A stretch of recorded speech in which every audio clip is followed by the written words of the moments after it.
शूरे ज़माना शेर से आगाज करता हूं। सुल्तानी जमहूर का आता है ज़माना, जो नक्शे कोहन तुमको नजर आए मिटा दो।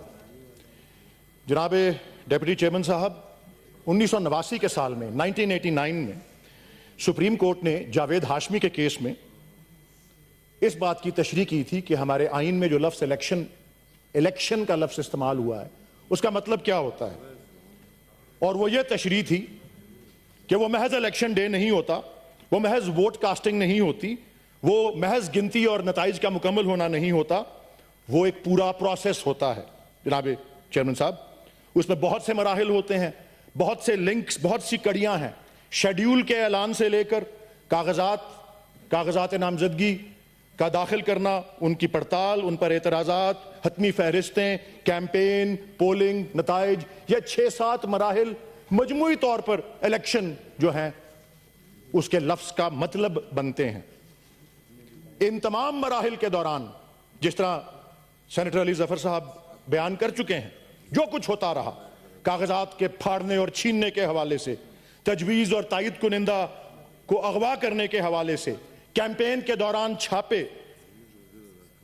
एक सबसे मकबूल जमात का इंतखाबी निशान उससे छीन लेना, 8 फरवरी, 9 फरवरी, 10 फरवरी और आज तक का अमल मुझे अफसोस से कहना पड़ता है, और काबिल मुज़म्मत यह बात है कि उसी तसलसल का इजरा रहा है। सारे का सारा इलेक्शन प्रोसेस जो है वो टेंटेड रहा। सिक्योरिटी के लबादे में cellular mobile service, internet service, mobile internet service बंद करना, दुनिया भर में उसकी मजम्मत हुई है।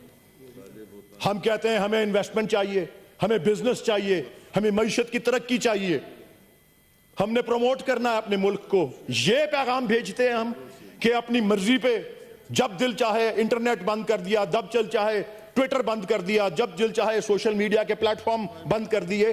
5,96,000 सिक्योरिटी एहलकार जनाब चेयरमैन साहब ये मुख्तस किए गए थे इलेक्शन की सिक्योरिटी के लिए। चलें, 8 बजे से 5 बजे तो इलेक्शन का अमल था, लोग घर चले गए, हजूम घर चले गए, तो 6 बजे के बाद भी क्यों यह बंद रहा? ये बताना पड़ेगा निगरान हुकूमत को और इलेक्शन कमीशन के इसमें बदनीयती नहीं थी। साबित करना पड़ेगा इसमें बेईमानी नहीं थी, इसमें बदनीयती नहीं थी। जनाब चेयरमैन साहब, 90,000 पोलिंग स्टेशंस जिनके बाहर चीफ इलेक्शन कमिश्नर ताकीद कर चुके थे इलेक्शन से 2 दिन पहले सब रिटर्निंग अफसर्स को कि फॉर्म 45 आवेजा करेंगे। कहां है वो फॉर्म 45? ऐलान कर चुके थे चीफ इलेक्शन कमिश्नर के रात के 1 बजे तक नताइज आ जाएंगे। मुझे फॉरेन मुबस्सिरीन, बाहर के मुल्कों के जो सफरा हैं, डिप्लोमेट्स हैं, उनके लिए इलेक्शन कमीशन में एक पूरा हॉल था और उन सबको कहा गया था आज के 8:30-9 बजे रात के कि जी 2 बजे तक तमाम नताइज आ जाएंगे, तमाम नताइज। एक भी नतीजा नहीं आया। इंटरनेशनल कम्युनिटी ने सबसे मौसर अल्फाज में इंतखाब की शफाफियत के सिलसिले में अपने तहफ़्फ़ुज़ात का इजहार किया है। United States, Great Britain, European Union, अक़वाम मुत्तहिदा के सेक्रेटरी जनरल, कॉमनवेल्थ के ऑब्जर्वर्स, जिस दीदा दलेरी से इस पूरे प्रोसेस के अंदर उसकी आवाम के मैंडेट की पामाली हुई, वो सब दुनिया भर ने इस बार नोटिस लिया है जी। और 2024 के इंतखाबात में धांधली के खिलाफ जिस जोशो खरोश के साथ आलमी प्रेस ने आवाज उठाई है वो एक नया रिकॉर्ड है। ये जरा नोट कीजिएगा जनाब चेयरमैन साहब, उन जराइद में, उन अखबारात में कौन शामिल है? इकोनॉमिस्ट है, टाइम्स है, गार्डियन है, ब्लूमबर्ग है, न्यूयॉर्क टाइम्स है, independent, France 24, financial times, BBC, CBC news, CNN, अल जजीरा टीवी।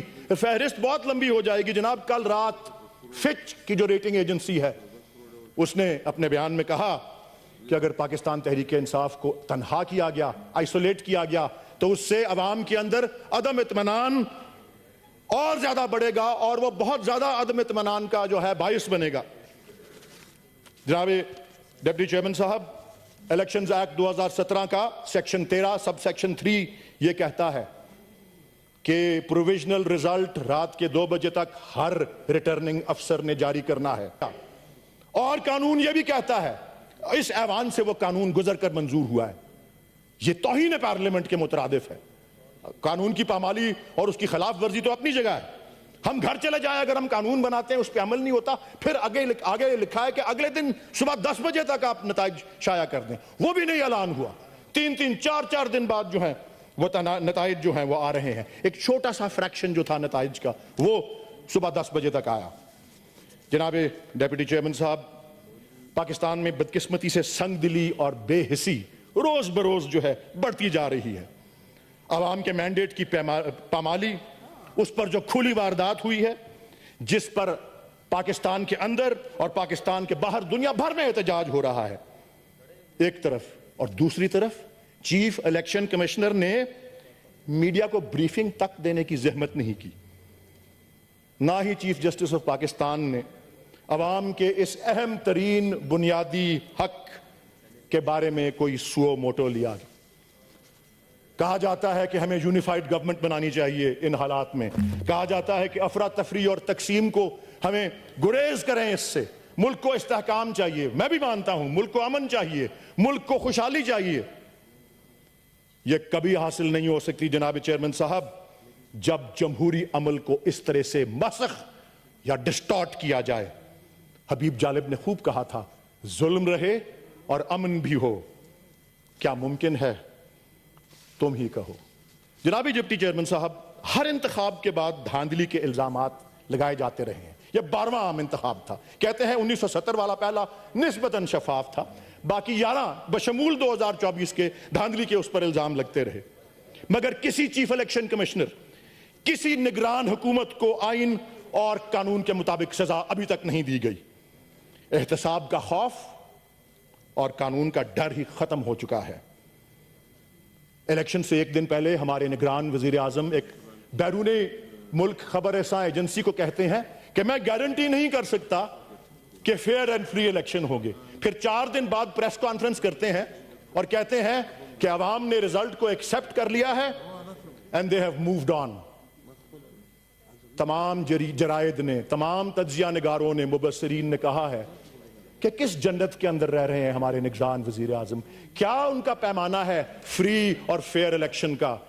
ये जो कुछ हो चुका है और जो कुछ मेरे फाजिल कॉलीग्स कह चुके हैं, मैं तो यही तंबीह करूंगा जो कि फैज अहमद फैज मरहूम के अल्फाज में थी, और इजाजत लूंगा कि हर एक उलुल अम्र को सदा दो कि अपनी फर्ते अमल संभाले। उठेगा जब जमे सरफरोशां, पड़ेंगे दारो रसन के लाले, कोई ना होगा कि जो बचा ले, जजा सजा सब यहीं पे होगी, यहीं अजाब व सवाब होगा, यहीं से उठेगा शोरे महशर, यहीं पे रोजे हिसाब होगा। पाकिस्तान पाइंदा।